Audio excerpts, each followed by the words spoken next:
Hello friends, हमारा question है एक ठोस में ऊंचाई 120 सेंटीमीटर और त्रिज्या 60 सेंटीमीटर वाला एक शंकु सम्मिलित है। एक ठोस है 60 सेंटीमीटर त्रिज्या वाले एक अर्धगोले पर आरोपित है। इस ठोस को पानी से भरे हुए एक लंबवृत्तीय बेलन में इस प्रकार सीधा डाल दिया जाता है कि यह बेलन की तली को स्पर्श करे। यदि बेलन की त्रिज्या 60 सेंटीमीटर है और ऊंचाई 180 सेंटीमीटर है तो बेलन में शेष बचे पानी का आयतन हमें ज्ञात करना है। तो सबसे पहले हम इसका एक फिगर बना लेते हैं। हमारा एक बेलन है, बेलनाकार ठोस है। यह बर्तन पूरा पानी से भरा हुआ है और इसमें एक अर्धगोलाकार कोई ठोस रखा गया है, उस पर एक शंकु अध्यारोपित है। इस पर एक शंकु है जिसे ये पूरे भरे हुए पानी से भरे हुए ठोस में डाल दिया गया है। तो स्वाभाविक है जब यह बर्तन बेलनाकार बर्तन है और पानी से भरा हुआ है, जैसे ही हम इसमें कोई ठोस रखेंगे तो पानी का कुछ भाग गिर जाएगा और शेष भाग बच जाएगा। उस पानी का हमें आयतन ज्ञात करना है। तो ठोस में ऊंचाई 120 सेंटीमीटर और त्रिज्या 60 सेंटीमीटर वाला एक शंकु सम्मिलित है। हमें शंकु की ऊंचाई h1 मान लेते हैं, 120 सेंटीमीटर है और त्रिज्या, शंकु की जो त्रिज्या है वो 60 सेंटीमीटर है। अच्छा, सम्मिलित है जो 60 सेंटीमीटर त्रिज्या वाले अर्धगोले पर आरोपित है। अर्धगोला की त्रिज्या, अर्धगोला की त्रिज्या अर्थात हम इसे R2 कह देते हैं जो 60 सेंटीमीटर है। R2 बराबर 60 सेंटीमीटर। अच्छा, कि यह बेलन की तली को स्पर्श करे। यदि बेलन की त्रिज्या 60 सेंटीमीटर है, यहाँ बेलन का भी त्रिज्या, बेलन की त्रिज्या R3 बराबर 60 सेंटीमीटर है और ऊंचाई 180 सेंटीमीटर है। बेलन की ऊंचाई 100, इसे H2 कह देते हैं, 180 सेंटीमीटर है। तो हमें शेष पानी का आयतन ज्ञात करना है। तो लिखते हैं शेष पानी का आयतन, शेष पानी का आयतन।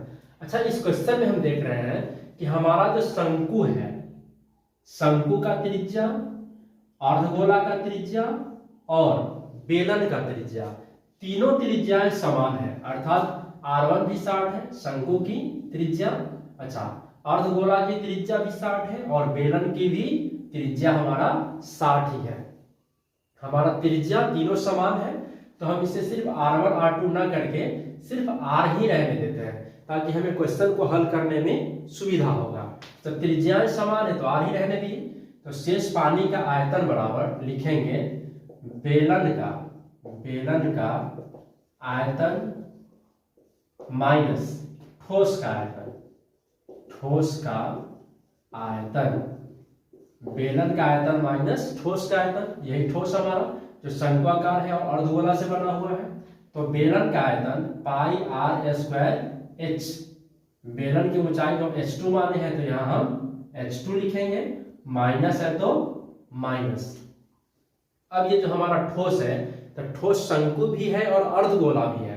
तो शंकु का आयतन लिखेंगे 1/3 पाई r²h। हम इसे h1 माने हैं शंकु की ऊंचाई को, तो h1 लिखेंगे प्लस नीचे अर्धगोला है तो अर्धगोला के आयतन 2/3 पाई r³ हो जाएगा।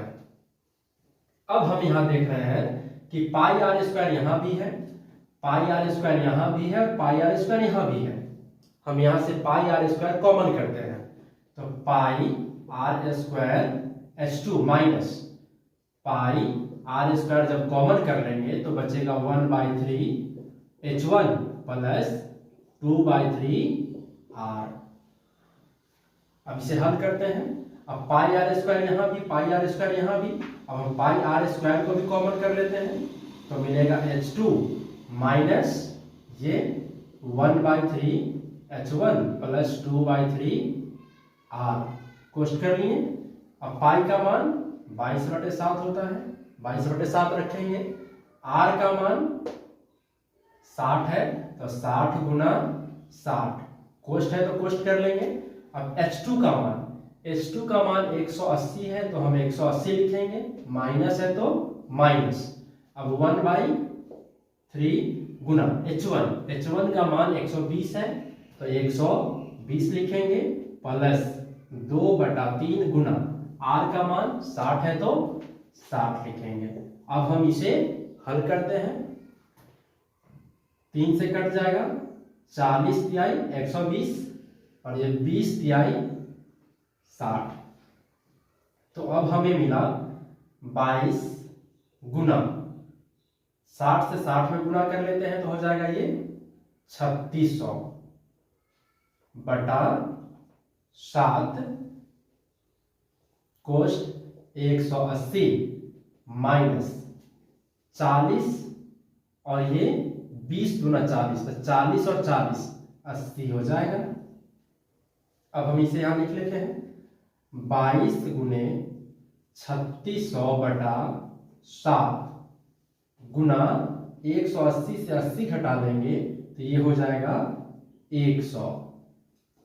अब हम क्या करते हैं, सभी को गुना कर लेते हैं तो सभी को गुना करने पे हमें मिलेगा 7924 बटा 7। जब हम इसे 7 से इसमें भाग देंगे तो मिलेगा 1.131428.57। सभी हमारा सेंटीमीटर है तो ये हो जाएगा सेंटीमीटर क्यूब। ये हमारा आंसर हो गया फ्रेंड्स। यदि मेरा वीडियो पसंद आता है तो मेरे चैनल को सब्सक्राइब करें, लाइक करें, कमेंट्स करें और अपने दोस्तों से शेयर करें। Thank you.